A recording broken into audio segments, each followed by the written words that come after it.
News 18 India. बड़ी खबर कांग्रेस को लेकर है। कांग्रेस ने आरोप लगाया है कि उसके सारे बैंक अकाउंट फ्रीज कर दिए गए हैं। कांग्रेस का आरोप है कि लोकसभा चुनाव से पहले ये कार्रवाई की गई है। कांग्रेस की ओर से कहा गया है कि साल 2018-19 के इनकम टैक्स रिटर्न के बेस पर 210 करोड़ की रिकवरी मांगी गई है, जिस पर कांग्रेस की ओर से 30 से 40 दिन लेट जमा किया गया था, क्योंकि वो चुनावी साल था। ऐसे में कांग्रेस ने बहुत बड़ा आरोप लगाया है कि उनके सारे अकाउंट फ्रीज कर दिए गए हैं। अजय माकन ने प्रेस कॉन्फ्रेंस की और बताया कि लोकसभा चुनाव सर पर है, 1-2 हफ्ते में ऐलान हो जाएगा तारीखों का, उससे पहले उनके अकाउंट फ्रीज किए गए हैं। और यूथ कांग्रेस और कांग्रेस दोनों के अकाउंट्स जो फ्रीज करे गए हैं, 210 करोड़ की रिकवरी इनकम टैक्स डिपार्टमेंट ने यूथ कांग्रेस और कांग्रेस से मांगी। 210 करोड़ की कुल रिकवरी। और ये पैसा किसका है? ये कोई धनाढ्य पूंजीपतियों का पैसा, कॉर्पोरेट टैक्स का पैसा नहीं, कॉर्पोरेट बॉन्ड्स का पैसा नहीं है।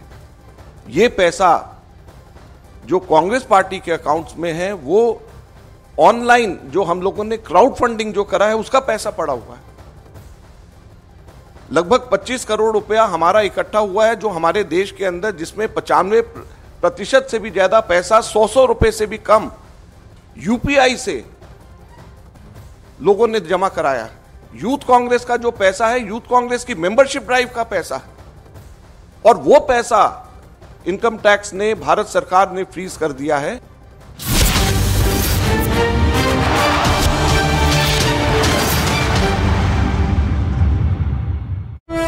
का जो मुद्दा है, आपको मैं पंकज ये बता दूं कि तीनों केंद्रीय मंत्रियों की तरफ से ये भी किसान नेताओं को समझाया गया कि अगर एमएसपी को लागू किया जाता है तो उसके बुरे परिणाम क्या हो सकते हैं, उसके नेगेटिव प्रो कॉन्स दोनों चीजें वहां पर समझाई गई हैं। तो काफी देर तक चर्चा एमएसपी पर हुई है और इसलिए किसान नेता ये चाहते हैं कि उनकी बात सीधा प्रधानमंत्री से कराई जाए। सरकार के साथ तीसरे दौर की बातचीत सकारात्मक ढंग से रही है। इसके बाद अब किसान नेता बातचीत की जानकारी किसानों को देने वाले हैं और उसके बाद आगे की रणनीति क्या रहेगी, इस पर चर्चा होनी है।